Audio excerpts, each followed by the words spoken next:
আসসালামু আলাইকুম ওয়া রাহমাতুল্লাহি ওয়া বারাকাতুহু। আশা করছি আপনারা সকলে ভালো আছেন। আমরা যখন কোনো ভালো কাজে নিয়ত করি, তখন আল্লাহ তাআলা আমাদের আমলনামায় একটি সওয়াব লিখে দেন সাথে সাথে। এবং যখন আমরা ওই নেক আমলটি করি, তখন আল্লাহ তাআলা আমাদেরকে কমপক্ষে ১০ গুণ সওয়াব দেন এবং যার ক্ষেত্রে চান তাকে অগণিত সওয়াব দেন। সুবহানাল্লাহ।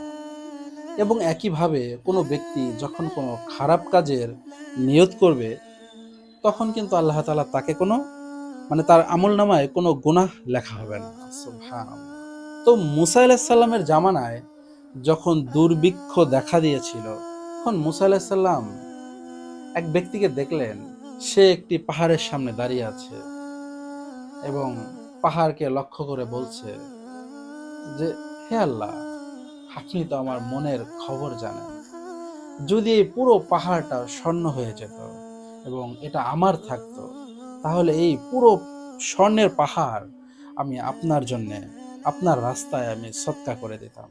তো আল্লাহ তাআলা মুসা আলাইহিস সালামকে জানাইলেন যে, তুমি ওই ব্যক্তিকে জানিয়ে দাও যে তার যেই নিয়তটা, এটা আমি কবুল করেছি এবং ওই পাহাড়টা পুরো স্বর্ণের হলে এবং ওই পাহাড়টা যদি সে দান করত, তাহলে সে যেই সওয়াব পাইতো, আমি তাকে সেই সওয়াব দিয়ে দিয়েছি। সুবহানাল্লাহ। তো বিষয়টা ভেবে দেখেন, অনেক সময় আমরা ভালো কাজের নিয়ত করতেও ভয় পাই।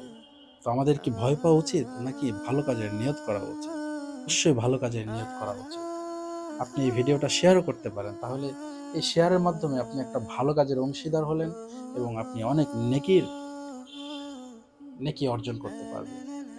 হুজুর সাল্লাল্লাহু আলাইহি সাল্লামের সময় মুনাফিকদের সর্দার ইবনে সালুল, সে কিন্তু হুজুর সাল্লাল্লাহু আলাইহি সাল্লামের পিছনে ফজরের নামাজ আদায় করেছে, ফজরের নামাজ পড়তে। এরপরও দেখেন, ওই ব্যক্তি কিন্তু জাহান্নামের সর্বনিম্ন স্তরে থাকবে। তার নামাজ কিন্তু তাকে বাঁচাইতে পারেনি। ওই লোকটা ছিল মুনাফিক। হ্যাঁ, মানুষকে দেখাতো যে সে আন্তরিক, তার ঈমান আছে, কিন্তু আসলে সে ঈমানদার ছিল না। আল্লাহ তাআলা আপনাকে আমাকে ভালো কাজের নিয়ত বেশি বেশি করার তৌফিক দিন। আমিন।